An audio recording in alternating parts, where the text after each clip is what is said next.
This is Harry. I hope you're all right. Join me today on the third and yet most interesting part of the last train saga. Make yourself comfortable, clear your head from all the things happened to you today, and just listen to my voice. Let's begin. The war had ended, but the mountains remained. In the early spring of 1946, the Owl Mountains were still considered a place of caution. Soviet patrols passed through infrequently. Locals, many of them newly resettled Poles from the east, were warned not to venture near the old tunnels. Some obeyed. Others, curious or desperate, did not. It began with stories. A woman gathering firewood claimed she heard a hum from beneath the ground. A boy searching for scrap metal found a twisted segment of rail buried under stone. An old man spoke of lights flickering behind a hillside, though no one else saw them. None of this made it into official reports, but they made it into whispers. By late 1946, a Soviet engineering corps was assigned to survey former German tunnel sites. One team, led by Major Alexei Drovetsky, filed an internal memo describing unusual debris alignment near Walim. The document, now partially declassified, notes signs of controlled structural failure, inconsistent with bombing or mining. Drovetsky requested further excavation. His request was denied. Days later, his unit was reassigned to a munitions dump near Krakow. In a private letter recovered decades later, he wrote, "There is something buried in the forest, and someone does not want it found." At the same time, Allied intelligence agencies were assembling their own files on missing Nazi assets, art collections, currency, gold. And in these archives, occasional notes appeared, always vague, about rumoured movements of Reich property via rail in Silesia. One such note came from a British field agent operating under the codename Halberd. In a dispatch from May 1947 he wrote, "Multiple civilian reports of sealed tunnels near Walbrzych, consistent references to late April activity, possible material transport, local fear palpable." Despite growing interest, no coordinated search was authorized. The Cold War had begun. Resources shifted to new fronts. The forest and its buried train remained untouched, but not forgotten. In pubs and village squares, the legend took root. They called it the Black Train or the Vanishing Iron Snake. Some claimed to have heard it. Others said their fathers had helped unload it. All agreed on one point. It was still there. In 1951, a young geologist named Tomasz Rusinek led a student mapping expedition into the Owl Mountains. His journal, later recovered by his daughter, describes how one night, camped near a collapsed shaft, he awoke to what he called the rumble of steel against stone. He never found the source.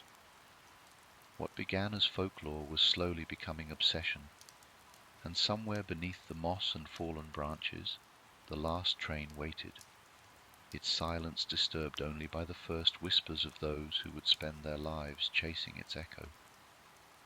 By the late 1950s, the stories had spread far beyond the borders of Silesia.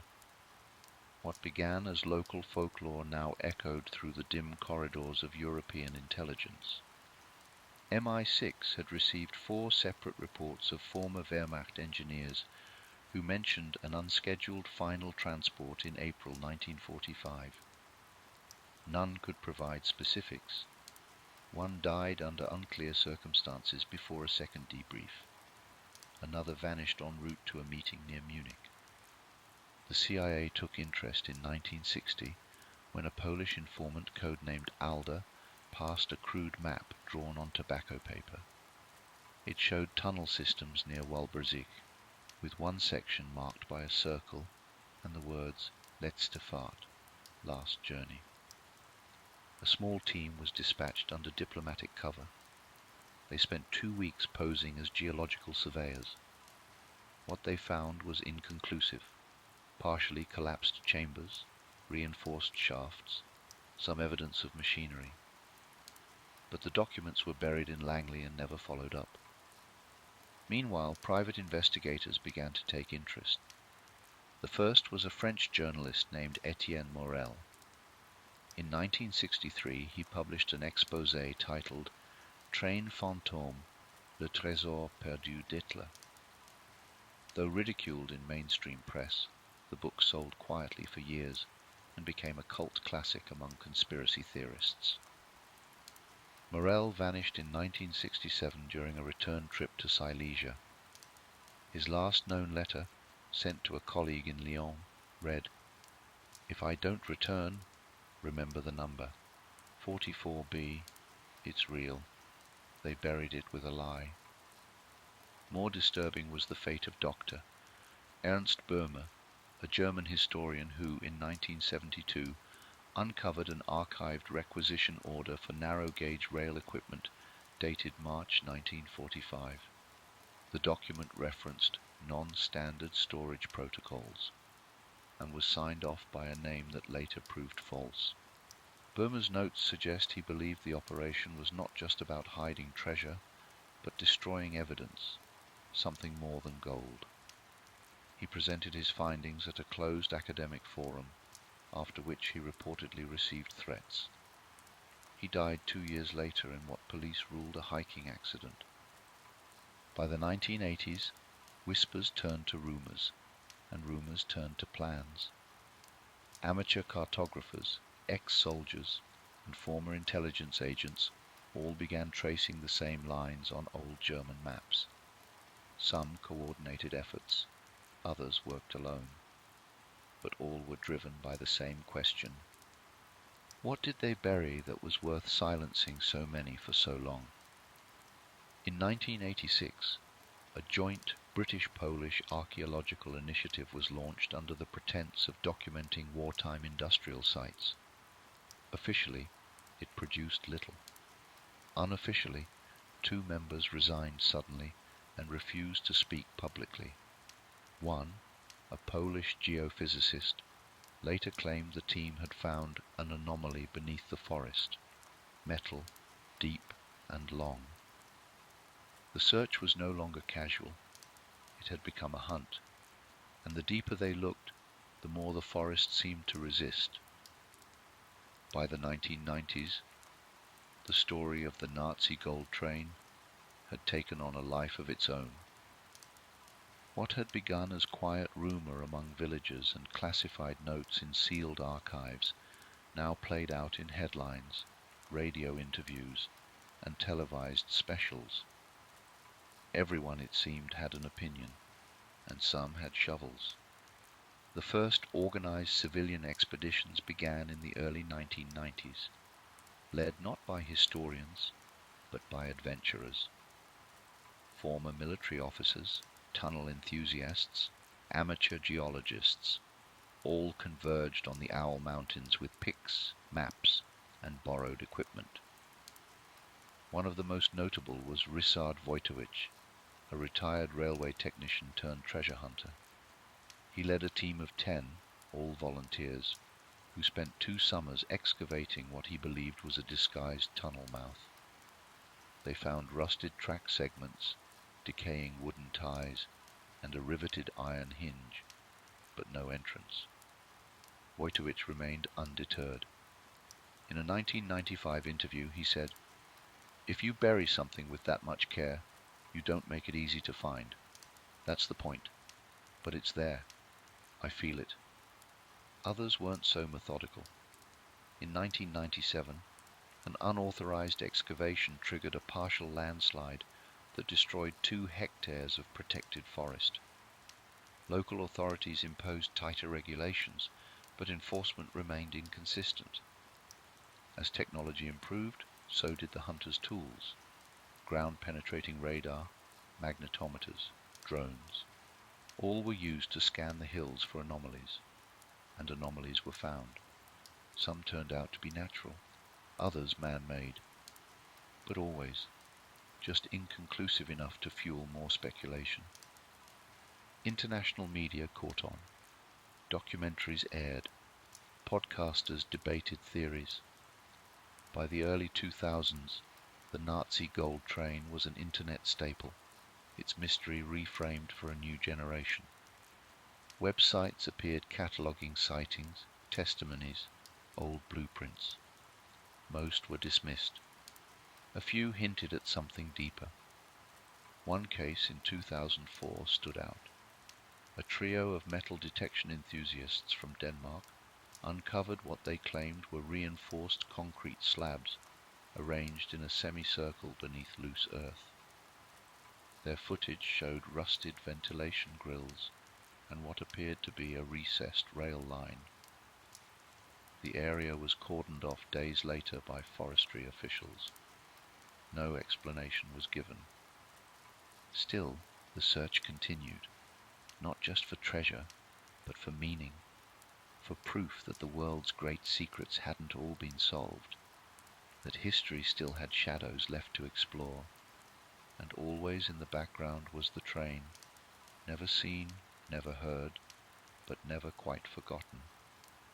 Because sometimes the hunt becomes more important than what is hunted, and sometimes what is buried is not meant to be recovered, but remembered. By the late 2000s and 10s, the legend had matured, not vanished, but weathered by time. Local authorities alternated between indulgent amusement and quiet concern. Tourism brochures made reference to the lost train, while signs posted at trailheads warned against off-path exploration. In 2015, the story exploded again. Two treasure hunters claimed to have located the train using ground-penetrating radar. Their data showed a long metallic object buried near the old 65th kilometer mark, a site previously thought irrelevant. News agencies picked up the story. Within days, headlines blared across Europe.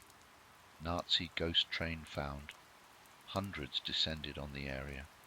The Polish military was dispatched to secure the site. What followed was a storm of speculation. Some said the anomaly was a train. Others said it was a natural formation. A month later, the Ministry of Culture declared the scans inconclusive. Excavation was suspended, and the silence returned. But something had shifted. Among the hundreds of new visitors were a few quiet figures, older men, some with accents from far-off places, who asked no questions but stayed near the site.